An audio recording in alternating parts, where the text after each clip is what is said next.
Vous aussi, vous le constatez. Mais il suffit de marcher dans les rues. Il suffit d'aller sur les marchés. Il suffit de voir même les gens sortir des lieux de culte. Eh bien, ils ne sont pas heureux. Les gens ne sont pas heureux parce que leur vie est devenue un enfer. Les gens ne sont pas heureux parce qu'ils n'ont même pas la certitude de pouvoir nourrir leur famille chaque jour comme il faut avec au moins 2 repas par jour, si ce n'est 3. Les gens survivent. Et ça ne date pas uniquement d'aujourd'hui. C'est une situation qui s'éternise. Et à quoi cela est dû? Il y a beaucoup de raisons. Mais l'essentiel, c'est que les gens vivent dans un pays en fonction de la manière dont le pays est dirigé. Le Togo est un pays relativement petit en termes de population. Oui. Et même géographiquement. Nous sommes à peine 8 millions, quelques habitants. Mais le Togo n'est pas un pays pauvre. Le Togo est doté de richesses naturelles, de richesses humaines, parce que les Togolais sont formés, sont compétents. Des têtes bien faites. Les Togolais sont bien armés intellectuellement. Mais le problème que vivent les Togolais, c'est la manière dont toute cette richesse-là est gérée. C'est la manière dont la richesse des Togolais est confisquée.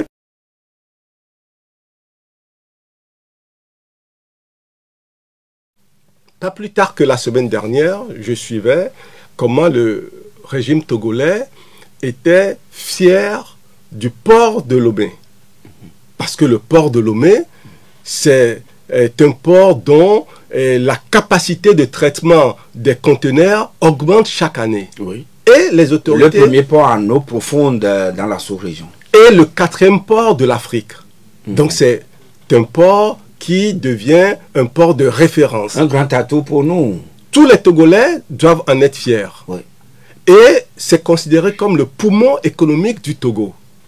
Alors, comment pouvez-vous avoir un tel bijou entre les mains et que ce bijou-là ne soit pas un élément qui profite à tout le monde?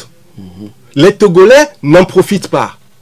Les Togolais n'en profitent pas parce que simplement, ce port ne met à la disposition des Togolais que 1 milliard de francs CFA chaque année. 1 milliard de francs CFA chaque année. Selon le budget de 2022 le budget de 2022, le budget de 2021, le budget de 2020, c'est ça que le port met à disposition du Togo. Peut-être nous étions au sorti donc de la crise liée à la Covid-19, peut-être. Vous-même, vous ne croyez pas à ce que vous dites. Je pense que plus sérieusement, les Togolais ont toutes les raisons d'être malheureux, comme vous dites. Ils n'ont pas le sourire. Parce que le minimum qu'il leur faut pour vivre dans une dignité, c'est-à-dire ne pas devenir des mendiants, ne pas devenir des gens qui souffrent de la faim, c'est-à-dire des gens à qui on enlève leur dignité. Alors que nous avons tout pour être heureux. Nous avons tout pour être heureux, puisque vous l'avez dit, nous sommes une population pas très grande, géographiquement parlant aussi, le Togo n'est pas un grand pays, mais quand même béni en matière de richesse du sous-sol et puis des ouvertures sur la mer. Mais comment redonner alors espoir et la joie aux Togolais face donc à la précarité qui ne dit pas son nom mais qui malmène la vie de tous les Togolais? Mais la précarité au Togo, c'est une réalité que plus personne ne peut cacher. Quand on voit des Togolais obligés d'aller prendre du riz avarié sur les dépotoirs, c'est une triste réalité que tout le monde entier a suivi. Et quand on sait que on peut résoudre ces problèmes avec un peu de bon sens, moins de cynisme et moins d'égoïsme, c'est simplement de mettre les ressources que nous avons naturellement, comme le phosphate, de mettre ces ressources au service des Togolais. c'est la SNPT aujourd'hui ne met même pas un franc au bénéfice des Togolais. C'est-à-dire les Togolais ne profitent pas du tout du phosphate qui est sur leur sous-sol, dans leur sous-sol. Ils n'injectent rien dans le budget national? 0 franc. 0 franc. Au moins, en tout cas en 2020, 2021, 2022, la SNPT n'a pas mis un seul franc dans les caisses de l'État. Et ça, personne ne peut le comprendre. Aucun Togolais ne peut le comprendre. Où va cet argent? Voyez-vous, on peut dire que nous sommes en train d'acculer le régime. À chaque fois, on les critique. Mais il y a des choses évidentes sur lesquelles les Togolais ne peuvent pas se taire. Parce que vous avez une entreprise en commun. L'entreprise fonctionne et fait des bénéfices. À la fin de l'année, on dit que certains actionnaires, ils reçoivent des dividendes, mais d'autres n'en reçoivent pas. Mais comment est-ce que celui qui ne reçoit pas peut être content? Et c'est ça le cas des Togolais. Parce que ce sont les Togolais, les propriétaires du phosphate. Et le phosphate qu'on vend chaque année, une partie doit aller dans les poches des Togolais. Est-ce que c'est la somme de tous ces paramètres-là qui pousse les Togolais à être très aigris et puis mélancoliques et même des échanges très houleux le plus souvent entre eux-mêmes? Oui, parce que quand vous avez une vie qui est difficile, qui est pénible, et que chaque jour, vous devez vous battre dans l'incertitude d'avoir de quoi manger pour vous et votre famille. Mais quand vous êtes dans la rue, la moindre chose vous met hors de vous. Ça vous énerve. Et vous voyez, les automobilistes sont très agressifs. Ils sont très agressifs parce que les gens sont anxieux, les gens sont angoissés, les gens ont peur du lendemain. Les gens ne savent même pas ce qu'ils vont manger dans la journée. Et là, ça m'amène à revenir sur la question que je vous avais posée antérieurement. Est-ce qu'il y a susceptibilité quand même de pouvoir redonner la joie de vivre au Togolais, Monsieur Olympio? Oui, parce que les richesses du Togo sont toujours là. La richesse humaine, elle est là. Et les richesses du sous-sol sont là. Le port autonome de Lomé est toujours là. Donc, l'argent est là. C'est la manière dont on gère cet argent-là qui pose problème. Il faut qu'on change la gouvernance économique, la gouvernance politique, la gouvernance sociale. Il faut qu'on change la gouvernance au Togo. Et si les autorités qui dirigent le Togo prennent conscience de cette nécessité, je pense que très rapidement, les Togolais vont avoir un peu plus d'aisance dans leur vie quotidienne. Vous voyez, on parle de la question du chômage des jeunes. Vous avez évoqué ça très rapidement. La question du chômage des jeunes, c'est quelque chose de complètement incompréhensible. C'est incompréhensible parce que moi, je me souviens que dans ce pays, on a lancé de grandes campagnes annonçant la création de dizaines de milliers d'emplois. 500 000 emplois qu'on a promis. Faites allusion au PND? Je parle du PND, même avant le PND, il y a eu un certain nombre de plans de développement qui ont promis de l'emploi. DRSP 1, DRSP 2, etc., etc. Il y en a eu beaucoup. Le dernier, c'est 500 000 emplois. Est-ce que le régime togolais, on va nous parler de Covid-19. D'accord, Covid-19 est passé. Mais entre 500 000 emplois qu'on a promis aux Togolais et aujourd'hui, d'abord, est-ce que quelqu'un a fait le bilan pour savoir combien d'emplois ont été réellement créés? Oui, mais très rapidement, avec la Covid, on a changé quand même le PND en feuille de route gouvernementale 2020-2025. Alors, est-ce que aujourd'hui, on peut nous dire combien d'emplois ont été créés avec le plan et la feuille de route? Est-ce qu'on peut nous dire, avec la feuille de route, combien d'hôpitaux ont été créés? On nous avait promis, je crois, 30 000 salles de classe, si je ne m'abuse. 30 000 salles de classe. Est-ce que quelqu'un s'est assis, le gouvernement de Mme Tomenga Dogbe, est-ce que ce gouvernement s'est assis pour faire un bilan, pour savoir combien de salles de classe ont été effectivement créées? Voyez-vous, je crois que le Togolais est simplement abandonné à lui-même.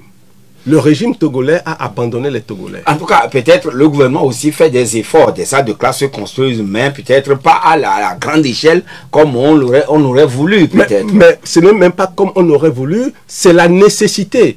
C'est la nécessité de pouvoir former la jeunesse. Peut-être les chantiers sont nombreux. Monsieur Agbeti, vous savez, Monsieur Faure Gnassingbé est au pouvoir depuis 20 ans. 20 ans. Il est en train de boucler 20 ans. D'ailleurs, je le dis entre parenthèses, nous sommes en train d'organiser, prochainement vous serez informés de ça, un bilan des 20 ans de pouvoir de Faure Gnassingbé. Ce serait très intéressant de voir ce qui s'est passé en 20 ans, entre les choses qui ont été promises et les choses qui ont été faites. On va faire un bilan. Si le régime lui-même ne veut pas faire son bilan, nous allons faire le bilan en tant que Togolais. Et bien là, certainement pour tirer à boulet rouge sur les manquements, et eux aussi feront le bilan et vanter les mérites des actions qu'ils auraient peut-être faites sur le terrain. Il reviendra aux Togolais d'apprécier, parce que tout cela est supposé être fait pour les Togolais. Voilà. D'accord?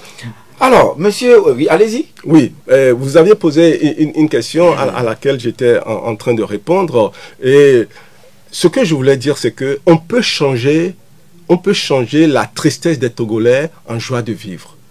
On peut le faire si la volonté se met en action. Si on met de côté le cynisme, parce que nous nageons en plein cynisme en ce moment, il faut mettre de côté le cynisme et mettre de l'argent des Togolais, il faut le mettre au service des Togolais. Et il faut laisser le soin aux Togolais de pouvoir s'épanouir en leur accordant un peu plus de liberté. En respectant leurs droits. Vous voyez, j'ai suivi un audio qu'un Togolais a fait sur les réseaux où il se lamentait sur la manière dont fonctionne la justice togolaise. Et c'était quelqu'un du pouvoir. Il a dit que lui, il est du pouvoir et soutient le régime. Mais il dénonçait la corruption qu'il subit. En tout cas, lui, il racontait son histoire, la corruption qu'il subit dans l'institution judiciaire. Et ça, quand vous entendez ça, il était en détresse. De toute façon, vous ne manquerez pas de tomber sur ça parce que ça circule sur les réseaux. Voyez-vous, ce sont toutes ces petites choses, les unes à côté des autres, où chacun est finalement un roi dans son coin. Autrement dit, les institutions qui sont chargées de lutter contre la corruption, peut-être ne sont pas en train de faire leur travail avec droiture. Oh, je pense que ça va au-delà des institutions. Simplement, c'est tout l'État lui-même. Ce sont les premiers responsables du pays. C'est jusqu'au chef de l'État. Puisque les actes de corruption qui sont aujourd'hui de notoriété publique, que les différents rapports des institutions de l'État ont mis en évidence, en citant parfois des noms, eh bien, tout cet effort de transparence finalement qui est mené par certaines institutions ne porte à aucune conséquence. C'est-à-dire, on dit que des gens ont détourné l'argent et puis ça s'arrête là. Le dernier en date, c'est l'autre fait de 100 millions de francs CFA qui serait porté disparu dans les caisses d'un hôpital au niveau de Kara. Et on attend de voir ce que ça va dire. Mais quand même, nombreux ils sont les Togolais puisque le pays est qualifié de pays essentiellement agricole. Alors, nos parents, les producteurs, les paysans, les agriculteurs, quand ils font le champ, puisque les plus actuels, les sporadiques, mais annoncent déjà les travaux champêtres, la culture. Mais voilà, c'est des bœufs qui seront encore déversés pour détruire toutes ces cultures. Alors, vous évoquez la question de la transhumance. C'est un problème extrêmement sérieux. Et je pèse mes mots, c'est un problème extrêmement sérieux. Qui, d'abord, est régional. Parce qu'on retrouve exactement le même phénomène dans pratiquement tous les pays de la sous-région. Au Ghana, en Côte d'Ivoire, tous les pays de la sous-région. Au Bénin, partout. Oui. Au Nigeria, partout. En principe, ce problème-là devait être pris en compte par l'organisation sous-régionale. La CEDEAO devrait se pencher sur ce phénomène-là. Malheureusement, ce n'est pas le cas. Mais le problème, il est celui-ci. Nous avons des éleveurs qui ont depuis des millénaires l'habitude de faire déplacer leurs troupeaux d'un point à un autre. Et sur le passage, eh bien, aujourd'hui, il y a des dégâts parce qu'ils traversent des champs, parce qu'ils piétinent, parce que ça détruit les champs. Ce n'est pas un problème entre éleveurs et agriculteurs. C'est un problème de l'État. C'est un problème qui concerne la nation tout entière. Et pourquoi dites-vous cela? Parce que ce n'est pas un phénomène isolé. Ce n'est pas un phénomène qui s'est déroulé ponctuellement. C'est un phénomène qui se déroule depuis toujours et qui s'intensifie. Parce que la population croît. Les terres sont les mêmes, hein. La superficie du Togo ne change pas, ne grandit pas. Les terres sont les mêmes, la population croît. Donc les besoins commencent à être la pression est forte sur les terres. D'accord? Donc je pense qu'il revient à l'État de prendre en charge ce problème-là. C'est vrai qu'un ministère a été mis en place à ce sujet. Dédié à la transhumance. Dédié à la transhumance. Espérons que une solution profonde va être mise en place pour que les éleveurs et les agriculteurs puissent cohabiter de manière pacifique. Oui, mais on peut trouver des solutions. Le premier responsable du mouvement Martin Luther King tout à l'heure, selon lui, c'est comme s'il y a des propriétaires même de ces têtes de bœuf qui sont tapis dans l'ombre et qui envoient rien que les bouviers dans les champs pour aller dévaster les cultures. Et dès lors que il y a une compréhension entre éleveurs et cultivateurs, alors la victime est toujours condamnée. Alors ça, c'est un problème qui vient se greffer sur un autre. Parce que le conflit entre éleveurs et agriculteurs ne date pas d'aujourd'hui.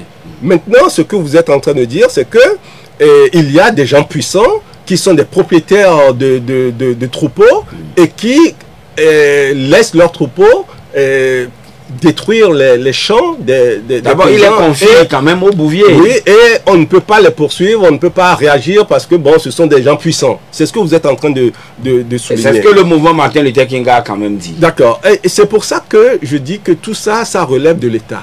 C'est la puissance publique qui doit exercer son autorité pour que l'ordre soit rétabli dans la cohabitation. Si rien n'est fait, nous allons vivre ce que d'autres pays vivent déjà, où on stigmatise une population. Et dans les pays du Sahel, on commence à voir cette stigmatisation des Peuls parce qu'on estime que ce sont leurs bétails qui détruisent les terres. Et ces gens-là aussi sont tellement stigmatisés qu'ils se replient sur eux-mêmes et ils sont récupérés par les terroristes et on les arme et ça devient des conflits ethniques. Les répercussions, les conséquences peuvent être dramatiques pour un pays et comme ça l'est déjà pour certains pays. Donc, doit-on construire des ranches, des fermes pour pouvoir caserner, excusez-moi le terme, les troupeaux pour que ça ne circule plus à tort et à travers? L'État doit trouver les solutions appropriées. S'il y a nécessité de transhumance, eh bien, il faut définir des couloirs de transhumance. Si l'on ne peut plus supporter que les bétails puissent circuler d'un point à un autre, eh bien, il faut créer des dispositifs qui permettent de disposer des espaces pour que les bétails puissent être nourris, etc. Donc, il y a une profonde réflexion à mener pour trouver la solution qui puisse correspondre et aux agriculteurs et aux éleveurs en respectant les contraintes de chacun. Voilà. Alors, monsieur Nathaniel Olympio, salut le coordonnateur, disons le porte-parole du Front Touche pas à ma Constitution qui est notre invité de ce matin. Alors, les sénatoriales du 15 février dernier ont eu lieu dans notre pays, le Togo. Mais ma question, pourquoi le Front a boudé ces élections? Oh, on ne va plus revenir sur ces questions-là. Les élections au Togo n'ont absolument aucun enjeu, aucune valeur. Mais quand même, votre appréciation alors, d'ordre général de tout le scrutin qui vient de se dérouler? Je crois que c'est la poursuite d'un scénario qui est écrit par le régime depuis quelques temps.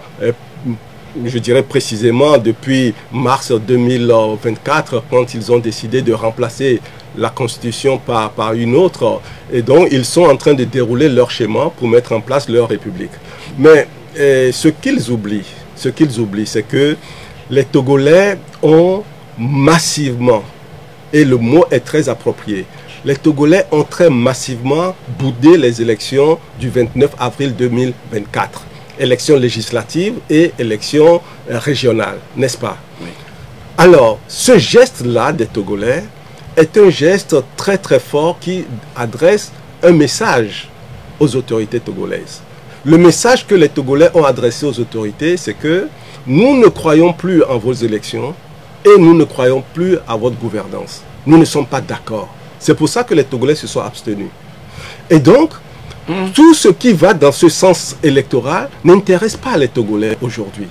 Les Togolais veulent que la manière dont le pays est gouverné change dans sa globalité. Et les élections, la manière dont elles sont organisées, caractérise bien cette mauvaise gouvernance. Et les Togolais, ils ont eu l'occasion de l'exprimer en silence. Mais est-ce que ce ne serait pas en leur défaveur, étant donné que qu'ils aillent voter ou pas, alors quand même, la caravane va bouger. Alors pourquoi ils vont se déranger pour aller voter? S'ils aillent ou s'ils n'y aillent pas, ça ne change rien. Pourquoi ils vont y aller?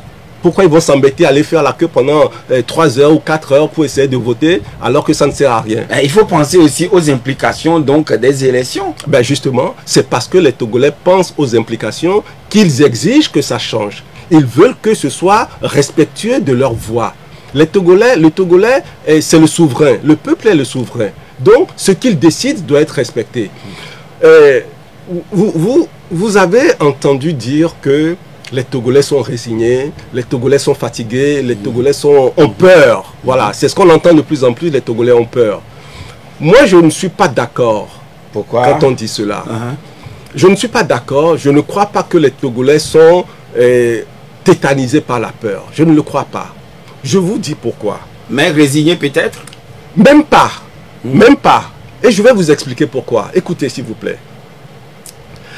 La plus grande violence que les Togolais ont subie date de 2005. 2005, lorsque M. Faure Gnassingbé a pris le pouvoir par un coup d'État. C'est en ce moment que les Togolais ont subi la plus grande répression violente, faisant au minimum 500 morts, si ce n'est plus.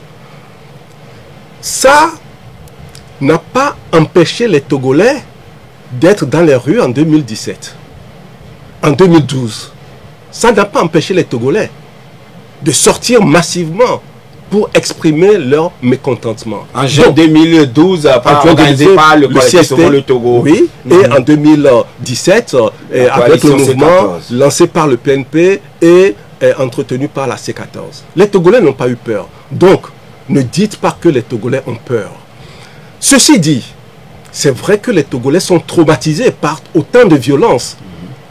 Quand on massacre autant de gens et quand on en arrive à égorger un colonel dans son bureau, mais les Togolais sont traumatisés. Mais ça ne veut pas dire qu'ils ont peur. Il est vrai que... Mais il doit y avoir quand même un lien entre la peur et le traumatisme. Je pense qu'on ne peut pas établir de manière directe, parce que le traumatisme n'entraîne pas nécessairement la peur. Non, le traumatisme n'entraîne pas nécessairement la peur, comme on peut avoir peur sans être traumatisé.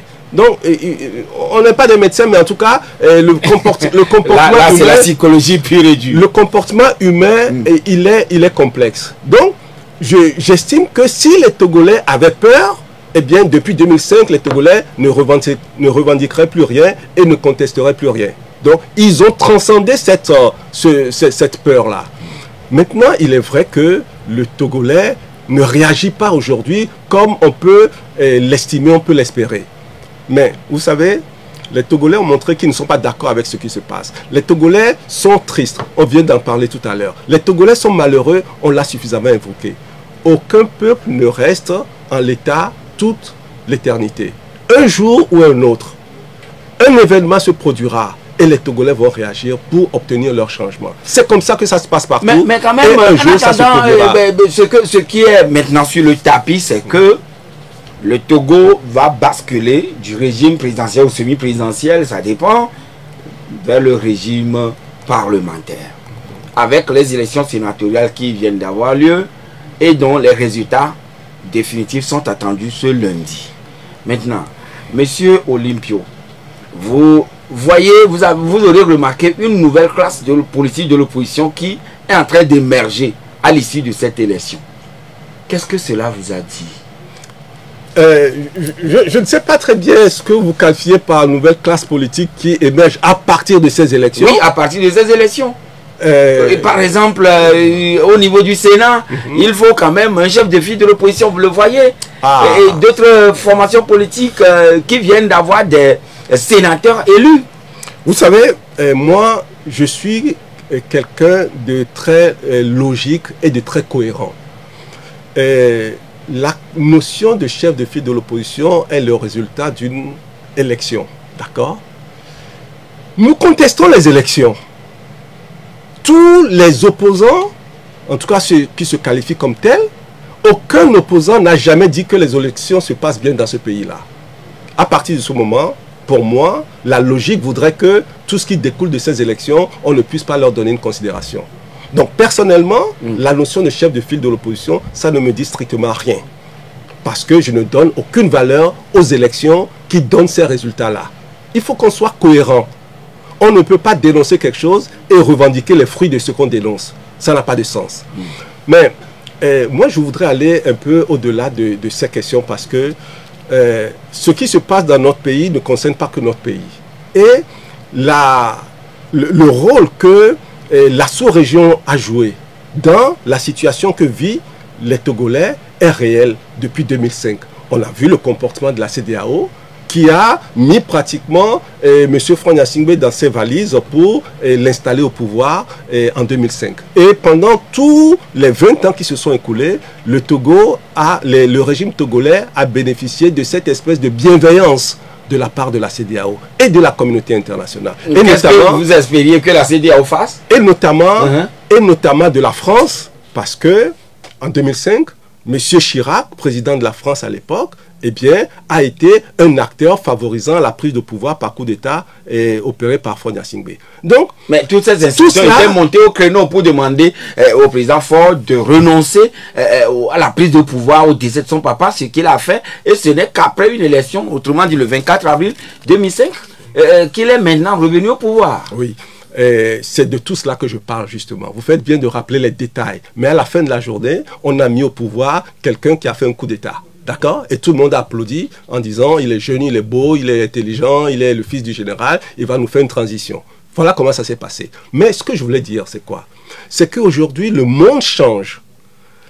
Il y a une mutation dans les relations internationales. Et le Togo, qui a été le régime togolais, qui a été l'enfant gâté de la CEDEAO et l'enfant gâté de la France, n'est plus dans les mêmes dispositions, ne bénéficie plus de cette bienveillance de la part de tout cet extérieur-là au Togo.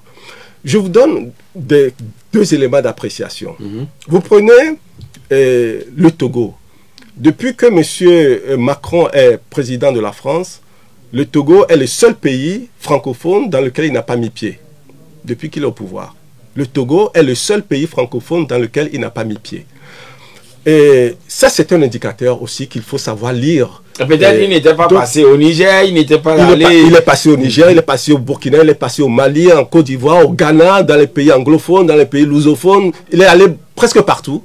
Il n'a pas mis pied au Togo. Il faut que les Togolais lisent également les choses. Donc le fait que le président Macron ne soit pas venu au Togo, c'est un message, je ne dirais pas subliminal, mais qui est en train de laisser passer, donner un signal. Alors, je vous raconte une anecdote, enfin un fait.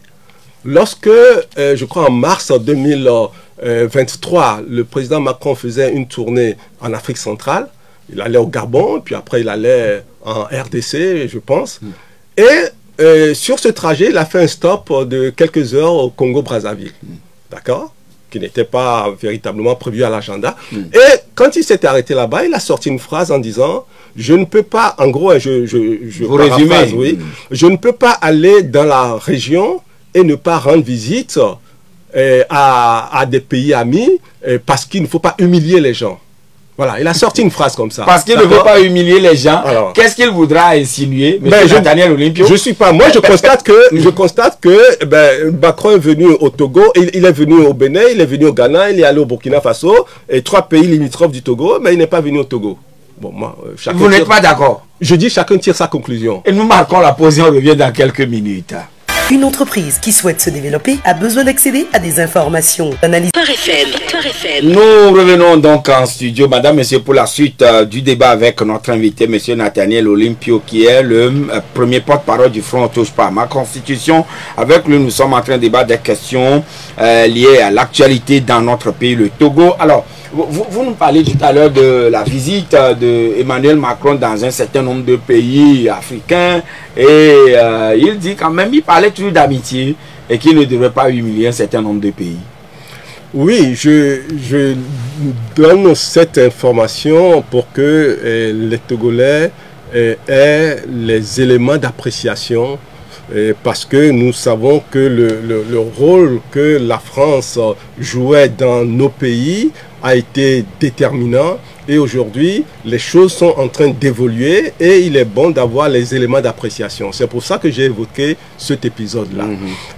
Mais ceci dit, les Togolais doivent savoir, et je pense qu'ils le savent, que l'essentiel de ce qui doit être fait doit provenir des Togolais. Ce sont les Togolais eux-mêmes qui peuvent œuvrer pour obtenir ce qu'ils recherchent, c'est-à-dire une vie meilleure.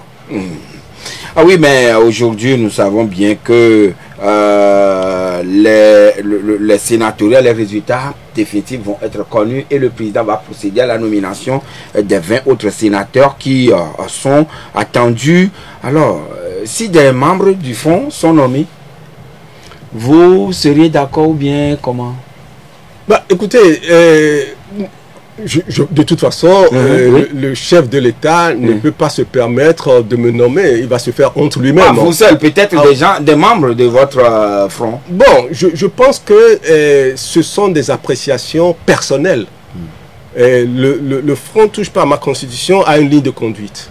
Nous nous opposons à toute manipulation de la Constitution. 5e République, vous n'êtes pas d'accord? On n'est pas d'accord avec cette 5e République parce que on a imposé une nouvelle constitution aux Togolais. On a remplacé une constitution par une autre sans l'avis des Togolais. Donc, nous estimons que ça a été fait contre les Togolais.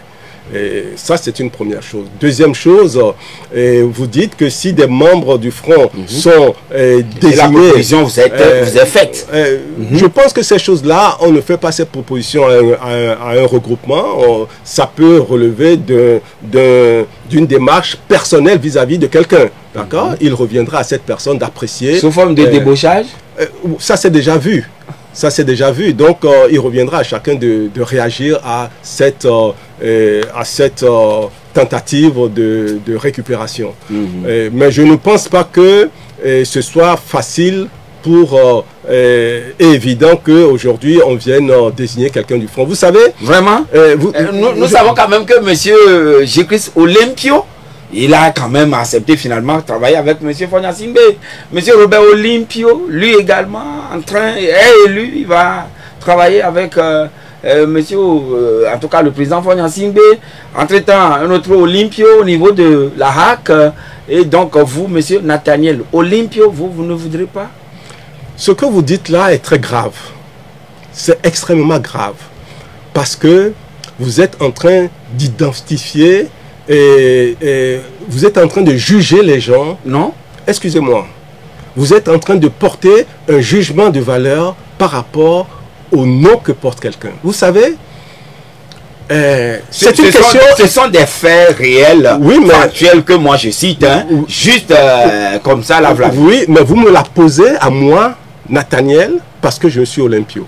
D'accord? Pas forcément. Mais si. C'est le lien que vous avez fait. D'une organisation. C'est le lien que vous avez fait. Sinon, vous n'auriez pas cité des gens portant ce même nom. Donc, je dis que c'est extrêmement dangereux de réfléchir dans ce sens-là parce que ça veut dire que vous ne jugez pas les gens en fonction des actes qu'ils posent. D'accord? Vous ne jugez pas les gens en fonction des actes qu'ils posent. Vous les jugez en fonction du nom qu'ils portent. Pourquoi vous ne mettez pas Sylvanus Olympio dans le lot que vous avez cité? Lui n'est plus. Ah oui, il n'est plus. Soit, mais vous lui vouez un respect pour les actes qu'il a posés, pas pour le nom qu'il porte. D'accord? Et tous les autres que vous avez cités, vous les avez désignés, vous les avez cités en fonction des actes qu'ils ont posés. Eh bien, En contribuant quand même au développement du pays. Il travaille pour le bien du pays. Non, écoutez, nous sommes sur un sujet extrêmement sensible, donc ne mélangez pas les choses, s'il vous plaît.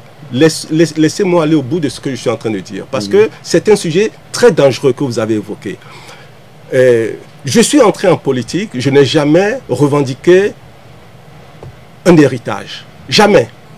Je me suis battu, je me bats depuis 2014 que je suis entré en politique, et les actes que j'ai posés à ce jour sont là. Les actes que j'ai posés, je n'ai encore jamais vu quelqu'un m'attaquer sur les actes politiques que j'ai posés. Jamais. Jamais. Et jamais. Donc, ce que je demande, c'est qu'on m'apprécie sur ce que je fais. Pas qu'on me juge sur le nom que je porte. Que vous portez. Parce que c'est très dangereux de réfléchir de cette façon-là. Et si vous l'évoquez, vous êtes journaliste, peut-être que vous avez entendu des gens le dire, etc. C'est pour ça que vous l'évoquez. Mais moi, je le dis en regardant les Togolais droit dans les yeux, que j'ai toujours été cohérent dans ma démarche. Ce que je dis depuis 2014, c'est la même chose que je répète aujourd'hui.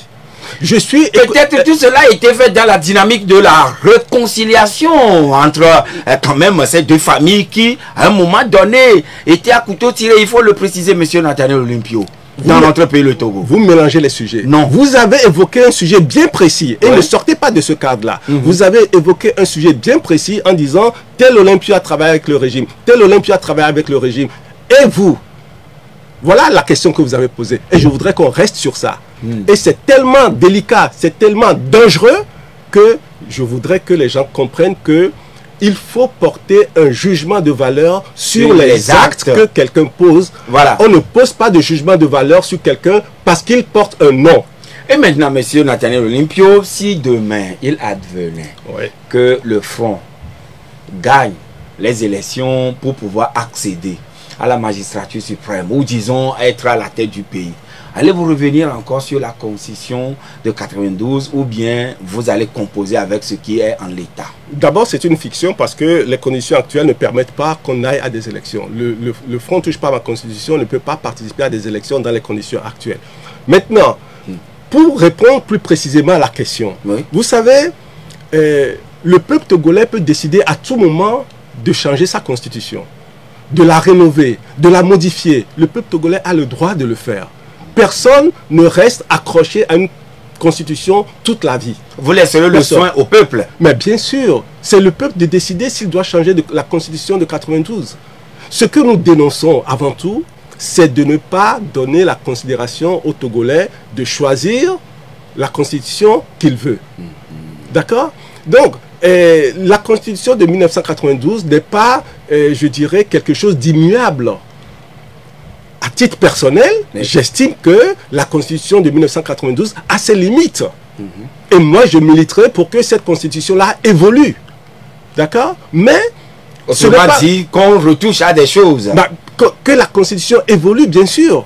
C'est naturel, c'est comme ça qu'une constitution fonctionne. Parce qu'elle doit prendre en compte la réalité de l'évolution de la population. D'accord? Mais quand on veut le faire, il faut que ce soit la volonté de la population du peuple togolais. C'est ça qui est le fond du chose. La question n'est pas de dire ramener la constitution de 1992 et c'est peut-être rester avec le régime parlementaire.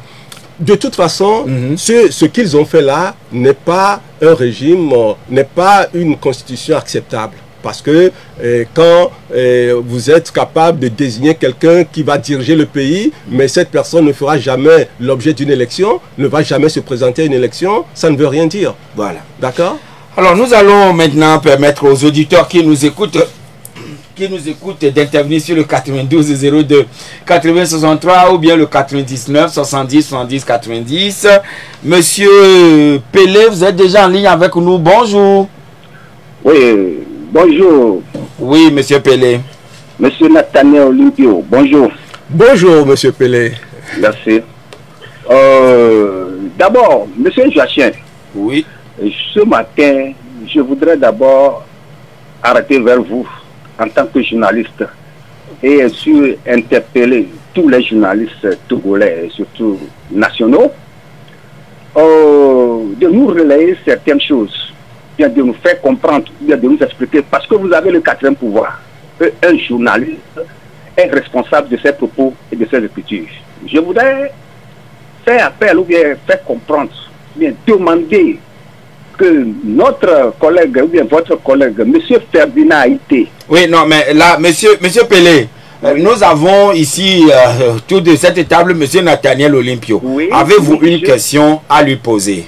Non, la question est dedans.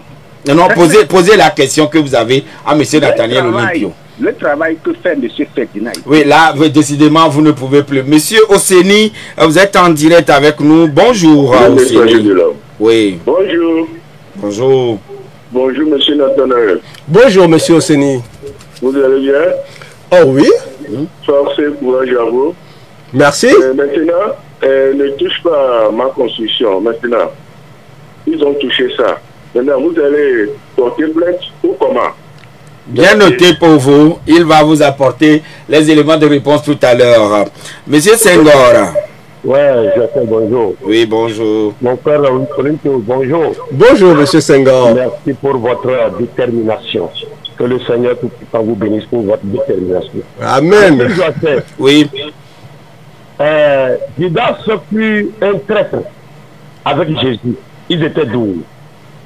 Je voudrais te poser la question, toi, Joachim. Non, non, si c'est à moi, la question, ce n'est pas, non, c'est plutôt à l'invité, à vous devez adresser la question. Vous les intervenants qui pensent que votre radio aujourd'hui, vous savez, M. Joachim, M. Olympio, Judas fut un traître parmi le groupe de Jésus. Cela n'a pas entraîné les autres disciples à être un traître. Je dois encore le réitérer. Judas fut traître dans le groupe de Jésus, dans les 12. Mais cela n'a pas entraîné les 11 restants à être des traîtres. Donc, ce qui veut dire que M. Olympio, Nathanaël, tes frères peuvent être quand même sortis, aller avec le gouvernement, mais toi, garde la stabilité. Sois béni. Bien noté. Alors, c'est M. Phil. Bonjour, Phil. Bonjour, ma chère. Oui. Oui, je salue le président. Bonjour. En fait, le président, moi, ma seule question est que vous nous voulez quoi? Nous, la population, vous les hommes politiciens, vous nous voulez quoi? Ils vous veulent quoi? Reprécisez un peu la question. C'est-à-dire, ils viennent de développer tout à l'heure, la population est libre de changer la constitution quand elle veut, au moment qu'elle veut. Bon, il l'a développé tout ça. C'est pour cela, ça m'amène à lui poser la question en tant qu'un homme politique. Il nous veut le roi, nous la population. D'accord. Ok. Le dernier intervenant, c'est M. Maouto. Bonjour. Oui, bonjour. Oui. Président, bonjour. Bonjour. S'il vous plaît, est-ce que votre Olympio est différent de Djibouti Olympio? Ah non, monsieur, le nom Maouto. La question, vous avez compris, ici est longuement prononcée. Et donc, on a besoin de revenir encore sur cet aspect de la chose. Ne touche pas à ma constitution. Est-ce que vous allez porter plainte? Puisque la constitution est touchée, selon Oseni. Allez-vous porter plainte?